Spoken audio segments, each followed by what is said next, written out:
Your NFL action begins on Saturday this weekend, and it gets started with some AFC North tussles. We got all that and much more for you on today's episode of the Peacock and Williamson NFL Show. NFL analyst Brian Peacock and former NFL scout Matt Williamson bring you expert NFL analysis every day in less than 30 minutes. Get an inside look at the NFL on the field and in the front office with elite breakdowns to next-level analysis and in-depth information only for the real NFL fans. This is Peacock and Williamson, and it starts now.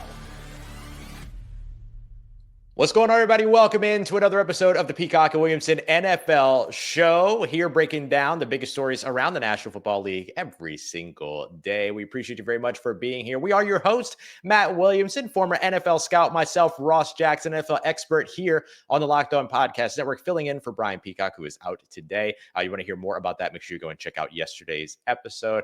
When it comes to what we're breaking down on today's show, it's our Thursday six-pack, Matt. So we're going to break down a bunch of different games in this one. We'll take a look at the wild AFC wild card race. We'll dive into a matchup for the ages going down in Detroit this weekend. And we're going to lead it all off with our Saturday matchups, which could decide the playoff situation for a few of these AFC North teams. We're going to dive into all of that on today's show. We appreciate you very much, as always, whether it's your first time or your next time, for making us your first listen and for being an everydayer here on the show, which is a proud part of the Locked On Podcast Network, your team every day. And with all of these games, don't forget, it's Crossover Thursday across the Locked On Podcast Network. So each of these games and more throughout the weekend, if you want to hear them broken down, you can find that at each of your favorite local teams' shows. And Crossover Thursday is brought to you by our friends over at Prize Picks, where you can download the app and use the promo code Locked On NFL to win $50 instantly when you play $5. It seems appropriate, Matt, that we should start with Cincinnati and Pittsburgh, doesn't it? Okay, sure. I'm fine by that. So, of course, Pittsburgh trying to play its way into better seeding. Again, with Baltimore dealing with the same thing there.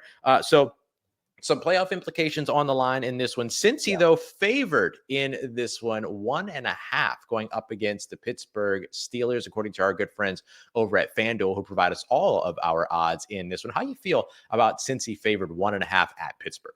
Yeah, first off, this is a weird week, folks, in case you don't know. Well, nothing's weirder than last week when there was 5 days of the week. Wednesday games, Christmas games. But there's no Thursday nighter, so we're not going to break that down on Friday because it didn't happen. And there's no Monday nighter because they don't want some team that's going to the playoff to have a short week. So there are all 4 AFC North teams playing on Saturday. So those teams will likely, if they get in, be the Saturday teams for wildcard weekend too. Right. So that all works out pretty well. The Bengals need a lot of help, but they have to win this game. The Steelers at this point will know if Baltimore won or not, and we'll get to them. They're massive favorites. They probably will. But they still have something to play for in that if Baltimore wins, Baltimore clinches the division, but the Chargers could catch the Steelers if the Steelers were to lose to the Bengals and the Chargers would win, which then means the Steelers have to go to Baltimore as opposed to going to Houston. So I think they have a lot to play for, is the bottom line. Cincinnati absolutely does. This game was a absolute barn burner the first time around. And unlike a Steeler-type game, tons and tons of points. Russell Wilson threw for over 500 yards. And I came away from that game going, the Bengals defense might be the worst in the league. Like, this is just really bad. Really bad. And I'm not making fun of the Bengals, folks. I mean, just because it's a Steeler thing. I think they need 7 or 8 new starters on defense. I just don't think they have good enough players. I mean, it's really gotten to that point. Now, since that first meeting, they've done a much better job on defense of causing turnovers and sacks. So it hasn't looked as bad, and they also haven't played great teams. But I still think deep down, that's by far the worst unit in this game. And like going into that first matchup, as great as everything the Bengals did, the defense was equally as bad. It was even Steven, yards per play, touchdowns allowed. Like they're both at the bottom of the league. And they're still there. Now, through a Bengals perspective, I am so impressed with Burrow. And I think Higgins is having his best season. And Chase is going to win the Triple Crown, which is unbelievable. But they lost Chase Brown, and I'm going to nerd out on this game a little bit. It's great. What I do with the Steelers. They're at the top of the league in personnel groupings without a running back on the field. Like they'll play 0-2, 0-3. I mean, they will have, and I bet in this one with the game on the line, Chase Brown, who gets like every touch, they may just say, we're not even going to try to run the ball. I mean, like you're not even going to hide a thing. And then the nerd out even more, quick game. When the ball comes out in 2.5 seconds or less, Burrow is number one in the league. He's phenomenal. And Jamar Chase is the best after the catch receiver in the league, which goes hand in hand. Steelers defense is good, but they are the worst in the league. And when the ball comes out, quick game. And they get a ton of it because their pass rush is so good. They just don't let them rush the passer. The Watt Hayward of the world, if it's coming out in 2.3, like if you watch the Christmas game, Mahomes set his career record for getting the ball out of his hands as quickly as possible. And the Steelers don't have the corners to man up and make them hold the ball, press at them at the line of scrimmage. Porter's the only guy that can do that. Now he's back, and that's big. So I think the Steelers will try to do more of that. But I think this is going to be Burrow, death by 1,000 paper cuts. Get out of your hands, run after, go ball to Higgins, fades, et cetera, et cetera, et cetera. And I think the Steelers will combat that okay, but it's going to be a long day for that defense. It's been on the field a lot. But I also think that the Steelers had that unbelievable stretch of 3 games in 11 days against the Eagles, and the Chiefs. And then they got 10-day break that they needed so badly. Yeah. The Cam Haywards and Russell Wilsons and injured TJ Watts, I think, will be different players than we saw on Christmas. So I'm going with the Steelers in a very close one. I have them win in 27-26 at home. Tomlin against the division. Tomlin stand up things at home. Get this thing right going into the playoffs. Eliminate a rival. Send them home. And I just think the Bengals defense is just really, really bad. And the Steelers are healthy right now, finally, Yeah, I'm with you on that. Just put a couple numbers to some of the things. I've got the same projection for this game, by the way. Close, but a win for the for the Steelers. Put a couple of numbers to things that you mentioned. Joe Burrow, according to Next Gen Stats, leads the NFL in completions and yards when throwing the ball in under 2.5 seconds, and also is tied with Baker Mayfield for most touchdowns, 20 in that. Meanwhile, the Steelers have given up the most yards and the highest passing EPA against those quick passes as well. So I think that's absolutely going to play a role in this game as well, Matt. I'm with you on that. I think the other thing that I'm watching here is George Pickens.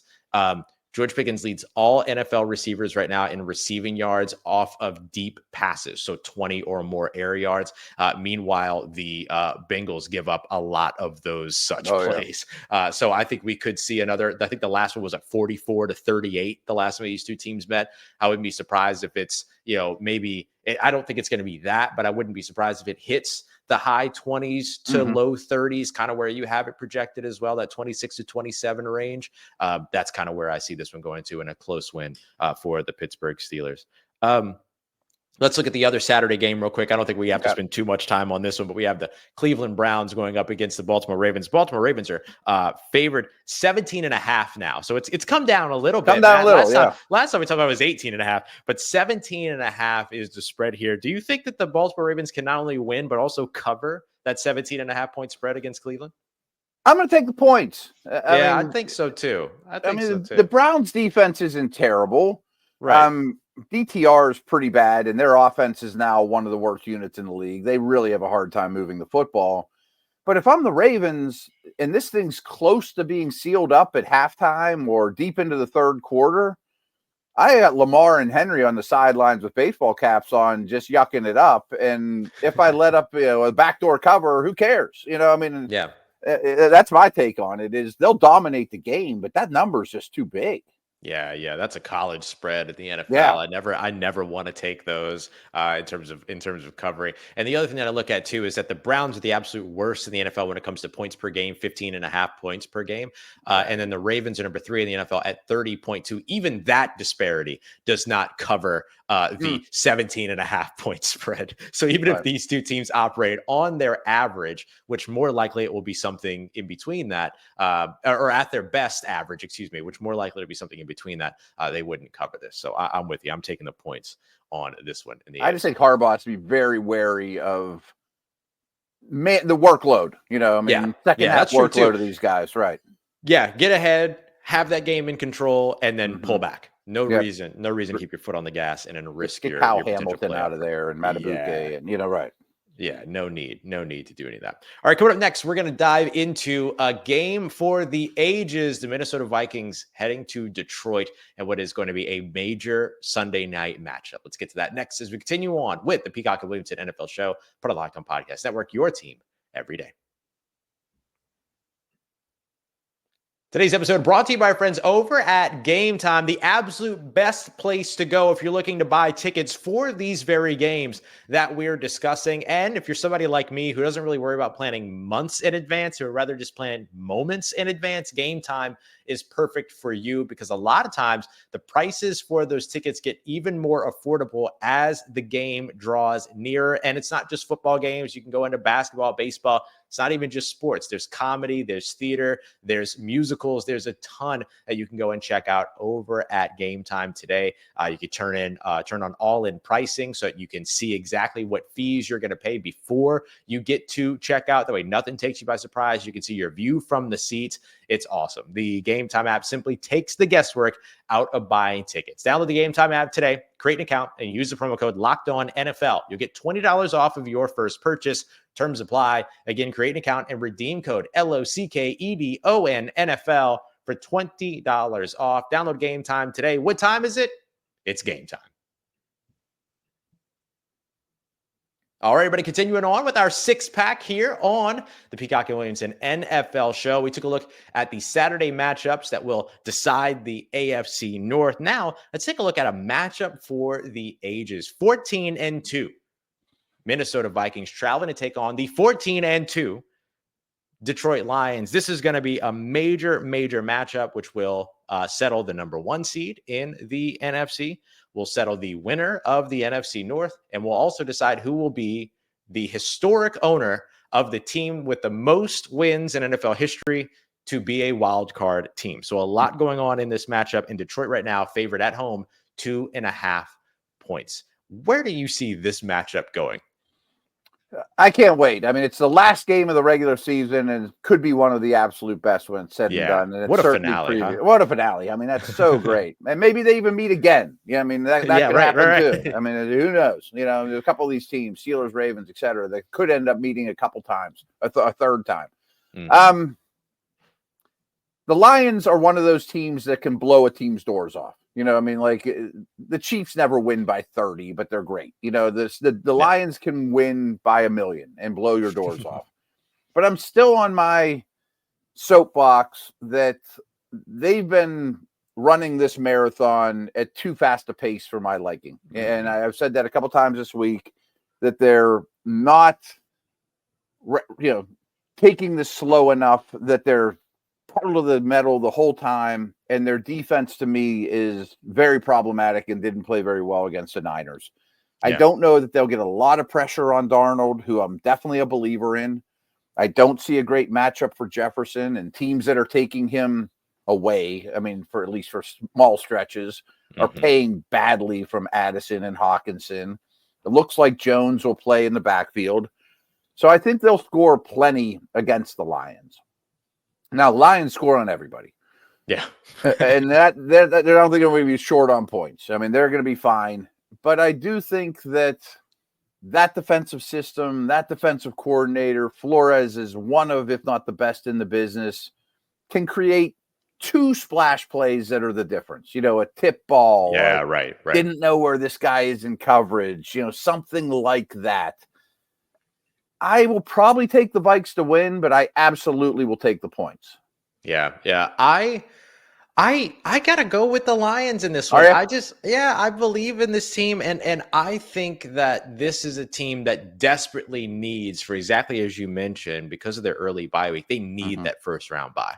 Sure. This isn't a game to where you're just going in trying to prove something. This is a game to where you're trying to get yourself a little bit of a break so that you can maximize what you can be in the playoffs. And so I'm going to take the Lions in this one. I think we're going to see a lot of fun in this game, though. Both top 10 scoring offenses, both top 6 when it comes to point differential, both great when it comes to turnover differential.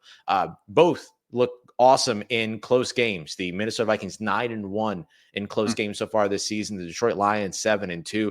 I think that the Detroit Lions improved to 8-2 in that category. I think it's a close game, and that the Detroit Lions pull this one out. 2.5. I still might take the Vikings to cover. I wouldn't be surprised if this is a kind of 30-31 type of a situation. Late field goal wins it. Bates in there, like that kind of a situation for me. So we'll see which way this goes. But I'm taking the Lions in this one. I think this is a team that has one of those intangibles that you just can't coach, and that's belief in self, or that you can't quantify, and that's belief in self. And I think that in this type of a matchup, any little edge that you can get, home field, the belief in self, the biting of the kneecaps, whatever it is, there's something about this Detroit Lions team that I think will put them just slightly over the edge on Minnesota. But we'll see. It's going to be an incredible game. This might not be fair, but I think the game means more to the Lions. As you mentioned, I think they need the bye more than the Vikings need the bye. Yep. I think all of a sudden they could be, we're in trouble in Tampa Bay next week. Oh no, this is not how we thought this would go. Not that it wouldn't influence the Vikings in both ways too, but maybe it's just preseason expectations. To get where we're expected to go, the bye would go a long way. I think it means more to them. That doesn't mean they're going to play harder or win or whatever, but I just think a loss would hurt them more than the Vikings, at least just perception-wise. Yeah, completely agree. Completely agree with you there. From a match for the ages to a match to forget, There's New Orleans a few Saints. of them this week. Yeah, right.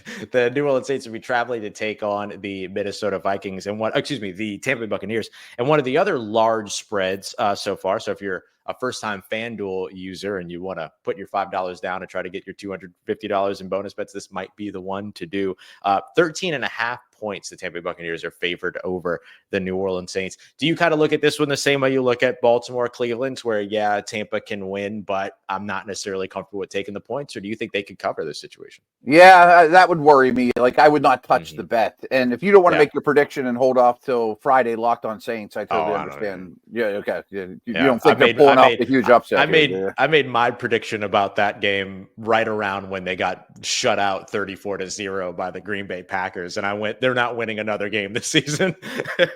that was the game I was going to bring up. That's about as miserable performance or helpless of a performance as I saw from any team this year. And last week wasn't a whole heck of a lot better. Just the opponent wasn't as bad. I think I will take the Bucs minus the points, and I do think they want to get Mike Evans 1,000 yards and put away a division opponent. But it's a big line too. I just think the Browns have a better chance of sneaking back into the game late than the Saints do. You know what I mean? Yeah. Like you close the gap a little bit, all those types of things. I don't know that you'll see New Orleans really do that. Although they have proven to be a team that scores and looks better in the second half. They do oftentimes in the first half, but here recently they just have not looked good for 4 quarters. It's just not been what they've been wanting to do. And that's not me trying to be ugly. That's just look, it's the truth, right? That's what that team looks like right now. And there's some human element to it too, that if the Browns are looking at Stefanski, he's going to be my coach. I mean, I got to give it all for this week 18. Not the players don't ever give their all, but there is some human nature to it where the Saints in the fourth quarter be like, are we really going to claw back for this guy? It's not going to be back. You know what I mean? There's less to play for, Yeah, it's tough for sure. The one thing that could make this interesting, and look, maybe a lot of it's just kind of coach speak or whatever, but you try to get every edge that you can, like we talked about with the Lions and the Vikings. The Saints have been very adamant about this idea that Derek Carr could potentially be back. Alvin Kamara, star running back, could potentially be back. Chris Olave, star wide receiver, wants to be back. I think it's true that those guys want to be back, but I also think that it's true that they don't need to be back for a week 18 game when you don't have anything to play for and stuff like that. But I think that the showing of want, the showing of desire just speaks highly to the culture of the team. It's not an Indianapolis Colts situation, but that doesn't mean that you risk those players by putting them out there. So we'll see. We'll actually, get an idea of Derek Carr here late in the week, and we'll see where things go. But I think if those guys play, then maybe, it just makes it a little bit more likely that they cover the spread. But I still wouldn't take Tampa to lose that game. I'd still take New Orleans to be to drop that one. I mean, that situation a lot better than I do, but I would think Mickey Loomis come about Friday or Saturday is like, how about you three sit it out? Let's just take it easy. Right. Let's just take it easy, guys. Yeah, and look, I don't think anybody would blame him for that either. No. At this point, you're looking ahead to your future, right? Mm-hmm. And those guys are the guys that you're trying to sell to your next potential head coach. And so it's important that they do stay healthy. So we got the Tampa Bay Buccaneers winning, but not covering in that one. And Matt and I split on the game of the ages for Sunday night. Now let's take a look at the rest of the AFC wild card scramble, because it is indeed a wild card. Let's dive into it next as we continue on with today's episode of the Peacock Williamson NFL Show, part of Locked On Podcast Network, your team every day.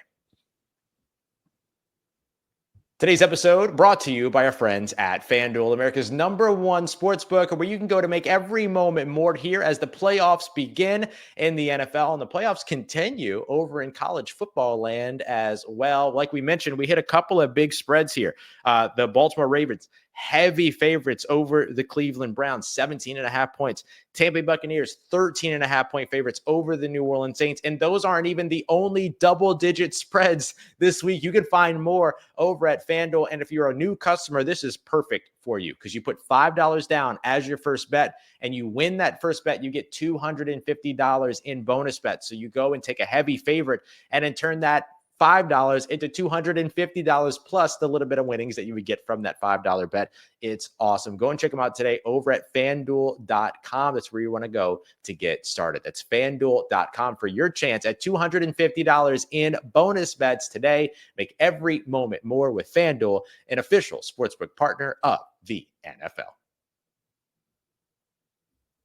All right, Matt, let's wrap this one up with a look at the AFC scramble, right? We got the rest of the AFC to kind of fill out here wild card wise. We'll start off with the Kansas City Chiefs up against the Denver Broncos. We know that Kansas City is going to be resting some starters in this one. I'll let you fill everybody in on the quarterback situation here in just a sec. Mm-hmm. Denver walking into this game, 10.5 point favorites, win in type of a situation for them. Big game for the Denver Broncos. How do you see this one playing out? And how do you feel about Denver 10.5 up against Kansas City? Yeah, right before we hit record, they announced that Carson Wentz is going to start. That makes all the sense in the world. In terms of who do you rest, I would think Creed Humphrey, Hopkins, certainly Chris Jones. Kelsey has no chance of playing, but Noah Gray, he's okay. I mean, they have a deep, stable receivers. I would think that those guys are going to be okay. I mean, you'll play your second or third string running back maybe, and rest a couple of other, McDuffie won't play, but it's a pretty deep team. And the fact that it's over 10 against, I'm taking Kansas City. I mean, Wentz has a lot to prove. Right. Wentz has a ton to prove. They got mojo on their side. They still have a really good special teams coach and a great head coach that's going to game plan for this thing. And fantastic DC too. Yeah, exactly. They'll have some wrinkles against a rookie quarterback. And I like Denver. They're a massive success story, but they're not exactly equipped to just blow teams' doors off. They're not going to drop 35 on you before you know it. So you give me 10.5 in the Chiefs. I mean, they're going to play hard. The guys that are out there, it might be enough. Yeah, absolutely. And look, we've seen the Chiefs go out there and be competitive with backup quarterbacks before. They've usually been in-game substitutions when Mahomes is dealing with the ankle thing and everything like that. But this has not been a team that's throttled down just because they've had to go to a backup somewhere. And they've managed adversity with injury all season long at the wide receiver position and everything, and at the running back position. So going and playing, it's not like – so what I'm trying to highlight is like, it's not like these guys that they're going to go to that are, as they rest their starters, are guys that haven't gotten action this season. You know what I mean? Like we've seen these guys this year playing football, maybe with the exception of Carson Wentz, but still an NFL quarterback in Carson Wentz, who you mentioned has something to prove. Signed a 1-year deal with the Kansas City Chiefs. Now gets to walk away into free agency saying, I worked with Andy Reid. I worked with Patrick Mahomes. Look what I can bring. And now here's an opportunity week 18 to go out there and maybe upset a big time division opponent. That's pretty big. Yeah. Pretty big scenario there. Yeah. So, and I mean, like I'm even, their offensive tackle position's a real problem area. So I would start the starters, get those guys, like you can't just sit everybody. Yeah, we talked about that. We were talking about that a couple of days ago. This isn't a college roster where you could sit your entire team. Like you only got 46 of these guys active, plus a couple of game day elevations from your practice squad. You can't sit everybody. So good call there. I would think Worthy's out there and guys like that, at least some of the game. Yeah, for sure. So I'm with you. I'll take Kansas City against the points on this one. Super simple. I might even take Kansas City to win this one outright. I don't know. I for the payoff, right? Yeah, man, I'm okay with that one. All right, let's wrap this one up here with the Miami Dolphins taking on the New York Jets. Miami Dolphins are favored 1.5 in this one. We can give our call on this one, but I think we should also have a little bit of a conversation around Aaron Rodgers. But let's start first with simply this game. You think Miami can pull this one out against the Jets? I can't take the Jets against anyone at this point. I think they're really bad mojo. Now, I wish I had a better feel for weather. Northeast weather is not Miami's friend at all. Tua didn't play last week, but Huntley wasn't terrible. I mean, I'm not sure who the starting quarterback. Yeah. This is really a vote against the Jets and where they're at and their ambition and their culture and everything. I think this line's too small. Yeah, I'm 100% with you there. I can't take the Jets to do anything but fall apart at this point. There's no way that I could justify any of that. And maybe they're a little bit better with Tyrod Taylor than they are with Aaron Rodgers. If Taylor ends up starting, we'll see exactly what happens there. Like we'll see what that is. But I got to take Miami in this one. But speaking of the Rodgers conversation, there's been kind of the whispers out there of like what's the future of Aaron Rodgers with the New York Jets, excuse me, especially since the changing at the leadership and everything with the team. What do you see potentially happening with Aaron Rodgers? And for that matter, Devontae Adams, who kind of already felt like he was going to be like 1 year and done there in New York anyway. Yeah, for people who don't remember, at the trade deadline, Adams' contract balloons like crazy. And you can get it's really a 1-year deal. So I think he's like a $35 million cap hit. That doesn't mean they can't bring him back and restructure or whatever, but he's not going to come back under the current situation. And they knew that when they traded for him. And I believe everything in the last 2 years is non-guaranteed in terms of his base salary too. Right? Real easy to get out. That makes a big, And it sure feels like, as weird as Rodgers is, it seems like he's been featuring Adams to no end the last couple of weeks. So that the two of them can build their stock and go to Tennessee together or whatever. I don't know. Yeah. I don't know what to think of this. I think Rodgers should hang it up. I hope he hangs it up. Yeah. But I also think if Woody Johnson, who's not the greatest owner in the world, is in love with Rodgers and tells the next staff, this is our quarterback. I mean, if I'm a Jets fan, that's the last thing on the planet I want to hear. Right. But is that the guy I want to listen to? No. I mean, but I think that's not a 0% chance of happening. Right. I mean, if Rodgers gets in Woody Johnson's ear and I can do this, give me 1 more year, bring back Adams, Jets fans should hate that. Yeah. And it's an interesting thing too, because even when it comes to the head coaching search, I think there's this, I'll call it a misconception, Matt, if I'm being honest. I think there's a misconception that head coaches wouldn't want to work with Aaron Rodgers. I think that the fact that you would get a head coaching job and that you would get a head coaching job with the New York Jets would supersede all of the, all right, I got to deal with Aaron Rodgers for a year. And then it's probably a short-term marriage anyway with him, right? I don't think that really is going to be much of a deterrent from people who want to become the head coach of one of the NFL's most historied franchises. Absolutely no doubt about that. I hear you. But we're both taking the Dolphins, right?